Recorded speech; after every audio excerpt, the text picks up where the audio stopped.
Hello everyone, welcome back to the channel. Today I'm going to be doing the Noble Records, I think he created it, the summer vinyl tag. I'm pretty excited to do this. He shouted me out in the video, which is amazing. So that means I have to make a video now. But I'm super excited. I can't believe he did that. Whatever, I said it in the other video I made today. Anyways, we'll just get right into it. Why not? The first question is to name an album or a song with summer in the title. So I couldn't really think of that many, to be honest. And I didn't have an album with the name Summer, but I went with Bride of Summer off of Jade Warriors' released album on Vertigo. That is my favorite Jade Warrior track. I really, really dig that one. It's really, really relaxing and really chill and sort of floaty, kind of the whole Jade Warrior sound. The second question is latest heavy pull. You guys all know what it is if you watch my channel. July, mono promo. This is the most valuable album in my collection, and I can't believe I own this. I really can't. I put it, it's not in the shrink wrap. I put it in a second sleeve just to protect the cover because I'm crazy. But this is as mint as it gets. Wow. Sorry. Gonna talk about this record all the time. Probably, I was thinking about making like a vinyl spotlight series and have like just to like highlight some really cool albums that are in my collection. Let me know if that's a good idea. But like, talking about this album and going through the tracks and talking about the history and stuff and what makes it so rare. But yeah, got a promo stamp. This is unreal. I still can't believe I own this. I like pull this out and stare at it and all that stuff because I just really cannot believe it. And the next question, or not really question, is just a whack-a-mole. Pull out a random record. So, come back here.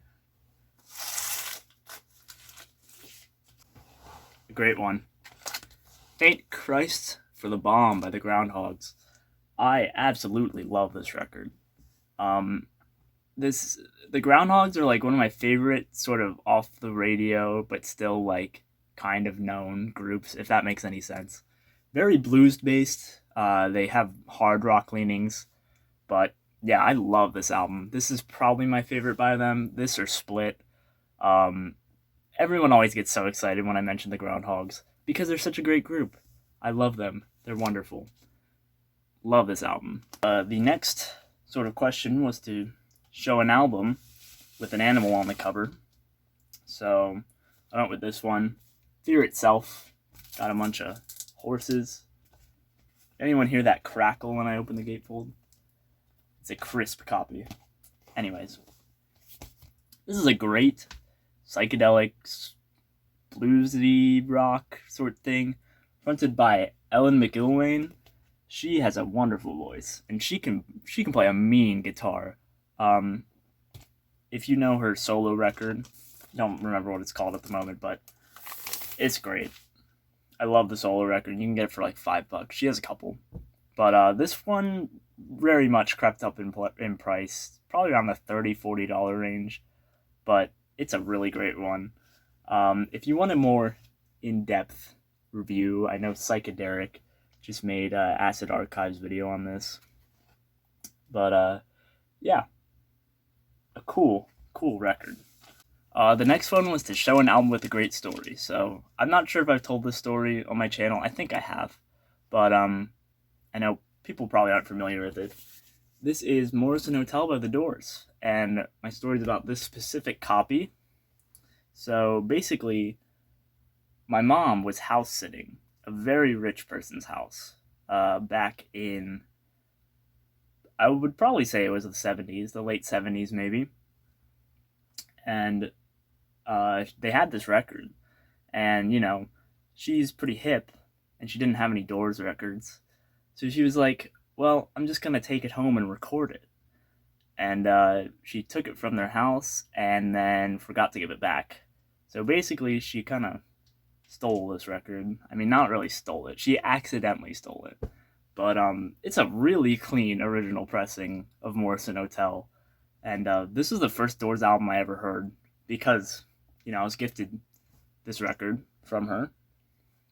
But I think that's a pretty cool story. I don't know. Maybe it's not that cool. The next one was an album you'd be surprised to see in my collection.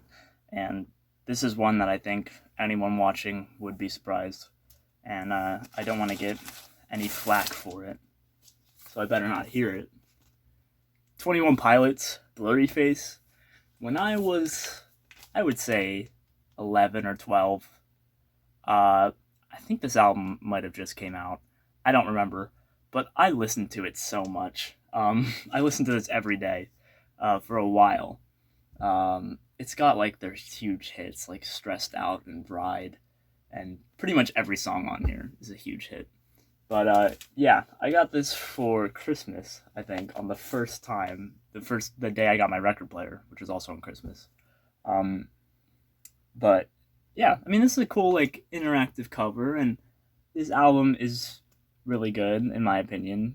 I think I like it so much because of the whole sentimentalness behind it. I was in elementary school and I was listening to this album all the time. I had it downloaded on my tablet because I didn't have a phone yet because I was too young. And listened to it every morning. This is one of the only things I had downloaded. So that's probably something that you wouldn't expect in my collection. The next one is to show some cheap heat. And this is my go-to answer for anyone who wants to listen to some cheap heat. This is Nectar, Remember the Future. This is an incredible prog album. And I think you can get it for about $5. I think I paid $6 for this copy a while ago. And it's a really nice copy on Passport Records, but basically plays as two songs, or it's like one song that's split into two parts. It's Remember the Future Part 1 and Part 2. But this is an incredible prog rock album. It's got sort of that 70s wah-wah sound in it. It's a really great story. It's a wonderful listen. I haven't put it on in a while, but this is great. I highly, highly recommend you pick this up if you ever see it. Again, $5. Like, you can't beat that. The next question asks to show a 45 or an alternate format. So this is the coolest 45 I own currently, which I might not own it for that much longer. Who knows? But this is Bad Little Woman by the Wheelaways. Really interesting and cool garage rock single. I think they were from Northern Ireland or Belfast, however you pronounce it. Wherever them is from is kind of where they were from. But some reason their album only got released in the US only as a promo. Found this at a garage sale, paid less than $1 for it, looked it up, and yeah, kind of blew my mind. But it was also one of the last ones in the stack I looked up when I brought the collection home. But yeah, it's a pretty cool 45. I don't think I'm gonna hang on to it, but cool stuff. The next one is my favorite music documentary or biopic. So I don't really know, to be honest. I love Get Back, the Beatles one. I don't know if that's really a documentary. I guess it is. But another one that came to mind was No Direction Home, the Bob Dylan one. That's phenomenal. It was a really, really great watch. And Beware of Mr. Baker is a good one too. I like that one. It's a story about Ginger Baker because he's a nut. He is completely a nut. But this guy basically just showed up at his house and lived with him for like a couple days and was interviewing him. And yeah, pretty interesting. It's a very interesting watch. I definitely recommend it. The next one is to show a box set. Now, I do not collect box sets at all. This is the only box set I own, if you don't count George Harrison, All Things Must Pass. This is the Beatles Abbey Road 3LP 50th anniversary edition, I believe. It's got, just the album a great pressing of the album, by the way.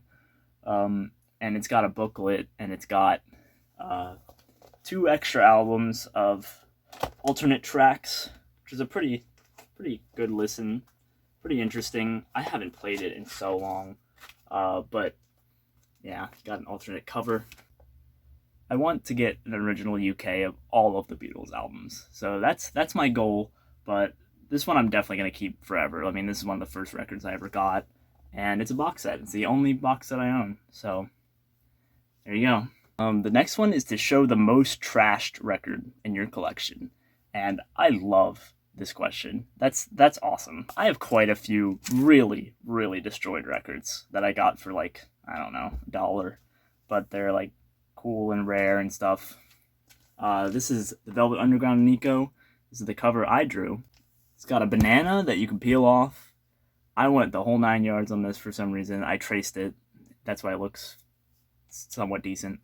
This is an original mono East Coast pressing of the Velvet Underground and Nico.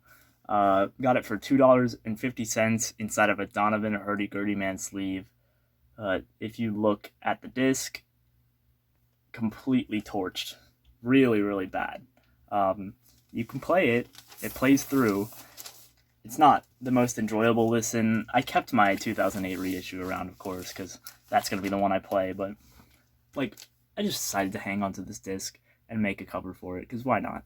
But yeah, it's on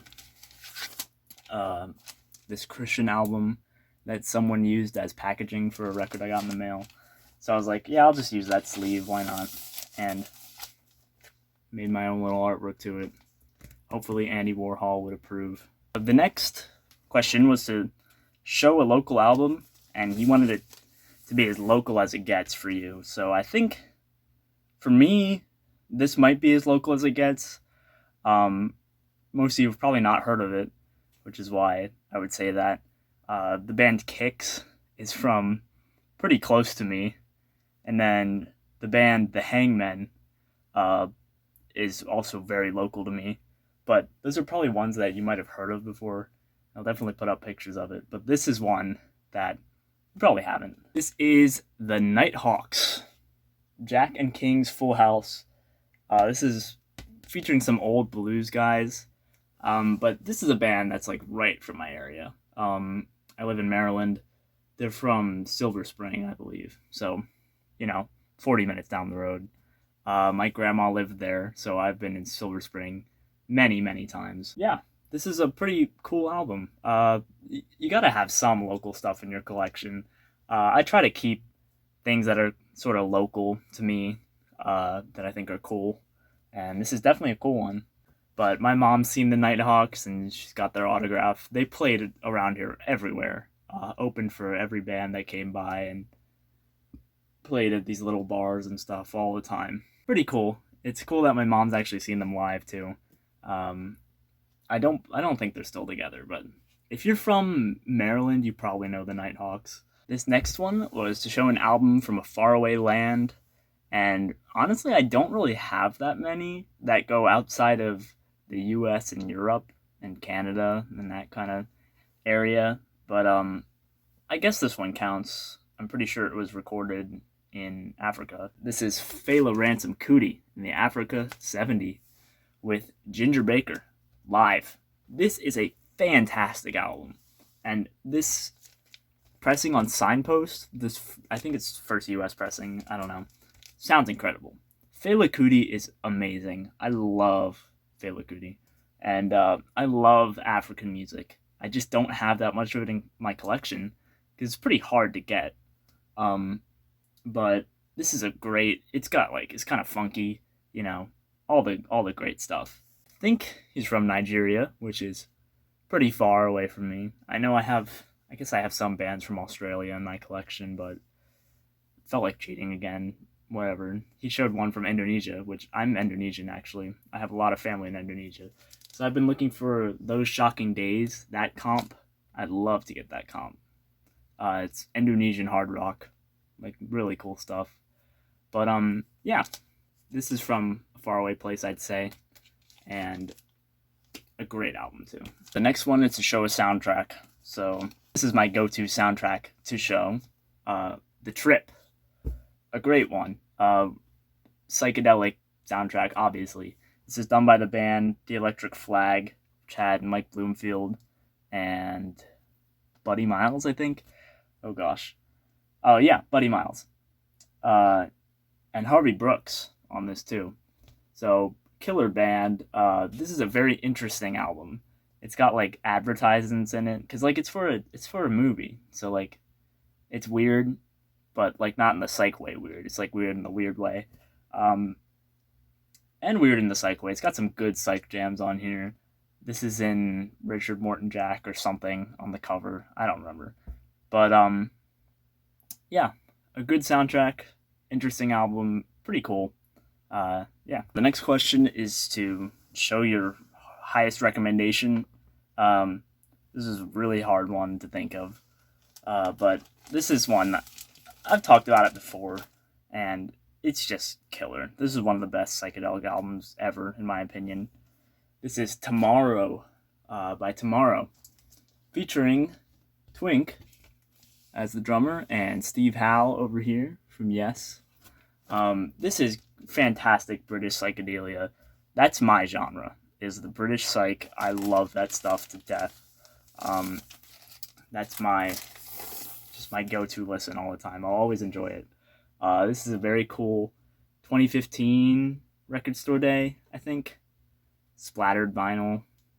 Really cool. The vinyl's great. It sounds great too. It starts off with My White Bicycle, which is a staple. You know, it's on every psychedelic thing. Psychedelic comp and stuff. Colonel Brown is a great song. Real Life Permanent Dream really, really gets deep. It's got that sitar. It's incredible. Shy Boys, kind of floaty. Revolution, great track. The whole thing's great. They do a great version of Strawberry Fields Forever on here.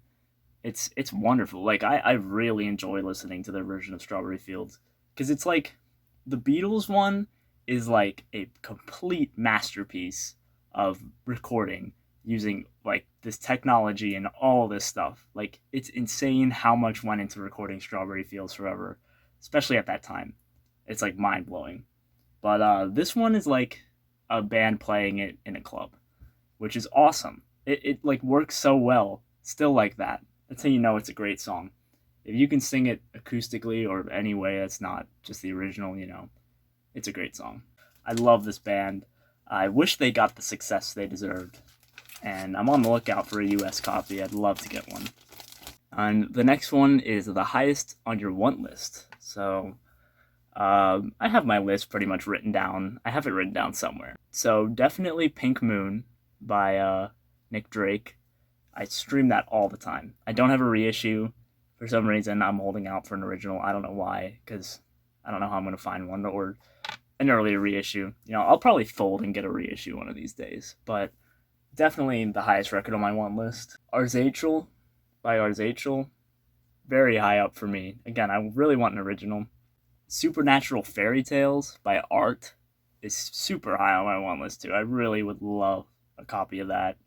And Joy of a Toy by Kevin Ayers. I absolutely love that album for some reason. It's just, I love it. It's just so good to me.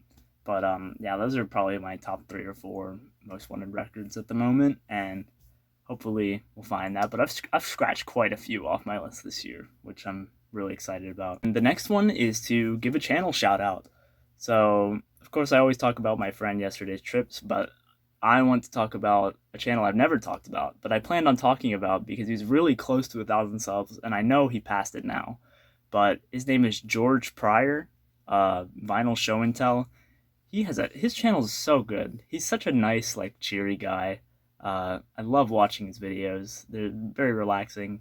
He shows a lot of, like, prog and stuff like that. He's big into prog. He lives in the UK, so he gets, you know, all that UK prog and stuff. He has a great video on like 10 obscure prog albums or something. I don't remember exactly what it's called. I'll definitely link his channel and link him because he's just got such a great channel and he deserves every one of those 1,000 subs. He's pretty new to the VC, I think. I might be in it longer than he has, which is insane because I've only been here like 2 years. But yeah, he's got a really great channel. I highly recommend watching his videos. The next question is your silver lining in vinyl. And to me right now, I know Dylan mentioned his record label and stuff. Right now for me, it's sort of making money with my hobby. You know, I started going out and buying collections and selling them. I love going to the record shows and talking to people and learning things and hearing people's stories, and it's just wonderful. You know, it's a great time at the record show. And I love going out and buying collections. That's just so fun. I have a great time doing it. You never know what you'll find in there. I've kept so many from the collections I buy. It's nuts. But yeah, it's definitely my silver lining. And then the other thing I was thinking was like all the young people in the VC. Like I get comments from people that are like, say like, I'm 13 years old. That's awesome. I started when I was 14 collecting records, you know, and I was watching all the VC videos and stuff at that time too. But it's just great to know that there are still people who like the same music as me and like all this psychedelic stuff and all this hard rock stuff, because it's just important that, to me, I feel that like it is important that this is preserved and it keeps, you know, getting passed down. And I hope that, I think that's awesome. And the next one is to show a steal of a deal. So I went with the ones that you wouldn't expect me to show, you know, my Easter Everywhere or my Funkadelic, as I already said. But this was definitely this year's steal of a deal. This is an early second pressing of Ride the Lightning. Not on Megaforce, but the one on Elektra. I got this at a yard sale for less than $1. You know, I bought the whole collection. I made a video on it. It was great stuff. But yeah, this was in there, and I couldn't believe it. I was very excited. Yeah, around $1. You know, probably like 80 cents if you average it all out. But that was definitely the steal of the deal. It's a pretty nice copy. Plays great. Very happy with it. And the final one is to show a white label promo. So I went with this one. This is Freeze, self-titled, an amazing album. And here is that white label. Paid like $15 for this. Got a great deal, you know. All that jazz. Wonderful stuff. This sounds fantastic, and this is an incredible record. Love it so much. But yeah, that brings us to the end of this summer vinyl tag. Thank you so much for watching, and I'll catch you next time.